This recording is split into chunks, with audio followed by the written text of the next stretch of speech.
The police brutality wey people protest against for Nigeria continue. As we dey talk now for Imo State, they say that the people wey dey call people wey dey kidnap people wey dey call one chance. E say these people don enter another level. These people dey from another state, far away state from all part of Nigeria. They come Imo State because say they hear say things wey dey happen for Imo State. They come see say Imo State now na their best target, so they dey carry keke. Sometimes na keke bus they still dey carry come.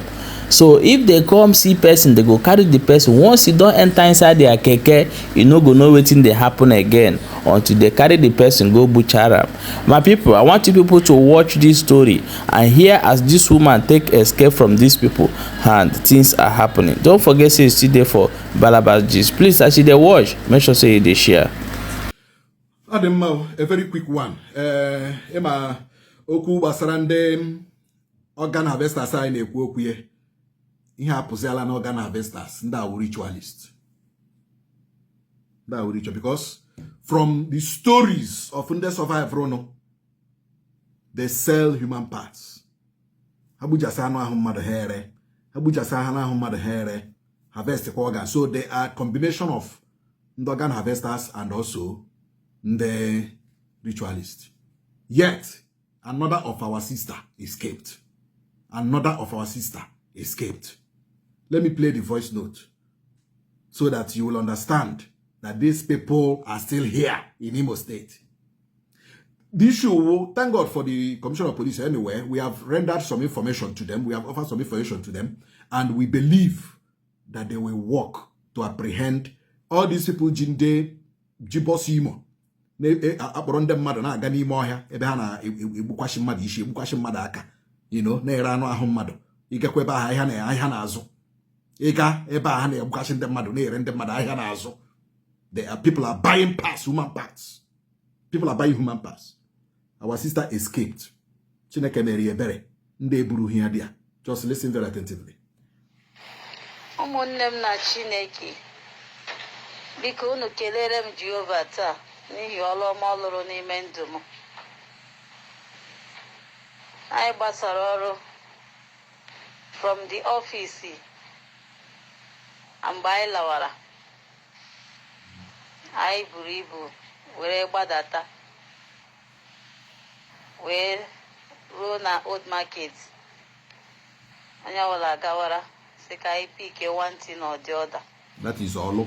So azụchara m ihe were pụtazie hụ ndị na-eti nkwere.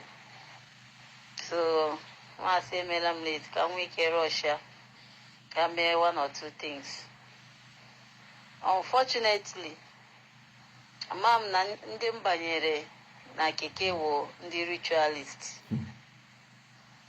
So anyị gbagidere wee ruo na side eke. Ebe ahụ was the last place m makwara onwe m. Ọ bụrụzie na m akọtazi ha onwe m.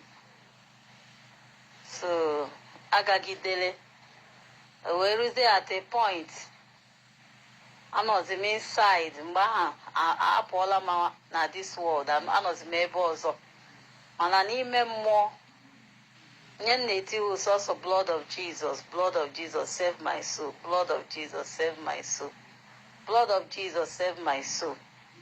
So with their conversation, ihe m na-anọ drop this woman here, ọ ga-spoil our show. Drop this woman, ọ ga-scatter our show. Drop this woman, ha nọ na-drag within themselves. Ọ dịzie ka ha lụwa ọgụ. So I'm so weak that I can't say anything, I can't talk. Ma nọrọ na-ele ha n'anya. Anọkwanụ m ga-asị na m na-ehi ụra because onye na-ekwufe okwu na-emegharị ahụ aga m asị ọwụra ka ọ na-ehi. So ya ka m nọ at a time m nọ na-anụ their conversation ebe a na-drag. Aga m ekwu anything, aga m emenwe anything. I just na-ekpuchi anya na-ele ha. So anọgidele m after some hours ọ dịzie ka atapụrụ m aka n'ahụ. But before atapụrụ m aka n'ahụ ahụ, efiliri m pens. Pens ahụ m filiri wụ na ọ dị ka nwere ihe adụrụ m n'ahụ. So m bịa n'ọzie atapụrụ m aka n'ahụ, ma bịa magharịa ahụ dịka mmadụ. Ihe m nụrụ wụ wake up, rise up, na-ewelite isi m elu, si ka m bilie, anya ji aga m, ma nọdịkwa. Nzie ka ha na-alụgburizi onwe ha. Na-asị agwara m gị agwa sị gị ebutere this woman, agwara m gị agwa sị gị don't carry this woman. Ihe awụzi ihe a na-ekwu within themselves. So gbaa ka ha jizi kwapụ m. Nnọzi m bịa ozie na-amara akụ ka m nwetaziri onwe m. And ha ebe ha chọkwa na ịga ama m Calabar ka ọ wụ Rivers State, ama m their destination, but with their conversation ha shi a very big far place and all for ritual. So ihe a na-asị m ihe akwụgewu blood ya ọmachi ihe a chọrọ ime. Blood ya mba this woman ga-etinye anyị na nsogbu, this woman ga-etinye anyị na nsogbu. Ha were kwapụzie m. Ihe ndị m zụrụ sef akwafuchicha.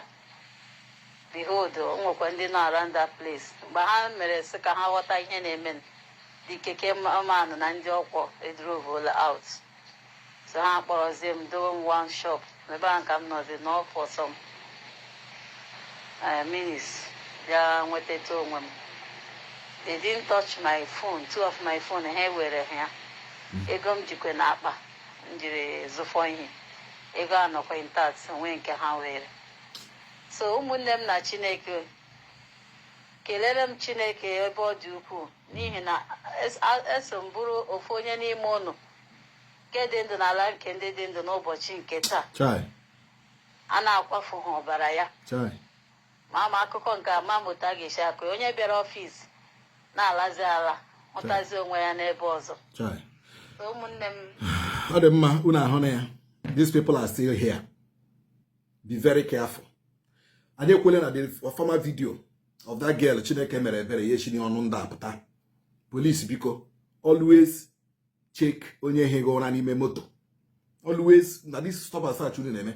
Check na onye ihe gụra n'ime moto. Gị na-abakwanu keke bus, gị na-abala taxi, gị na-abala keke anything ịbaga. Check emo nwere plate number.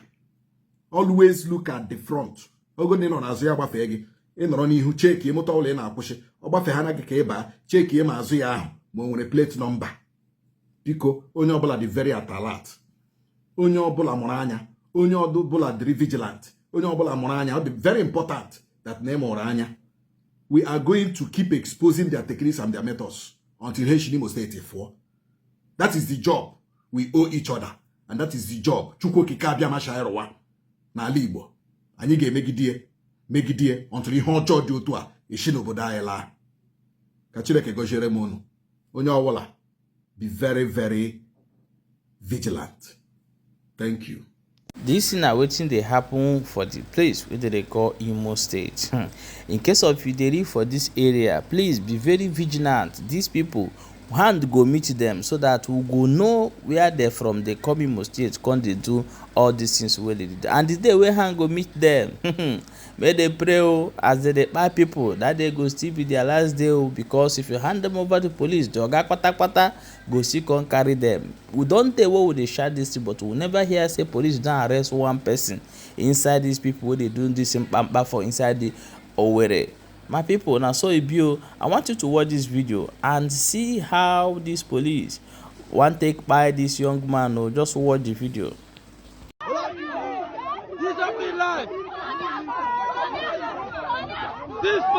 This police have been arresting people. This happening live. This happening live. This happening live. This happening live. This happening live. This happening live. This happening live. This happening my process. This happening live. Baby, this is who I be. Where is this? Where is this? Yeah, this muscle guy. Happening life in muscle guy. Don't. This happening life in muscle guy. This happening. This happening life in muscle guy. Yes, this happening life. Jesus! Jesus! Jesus! Jesus! Jesus! Jesus!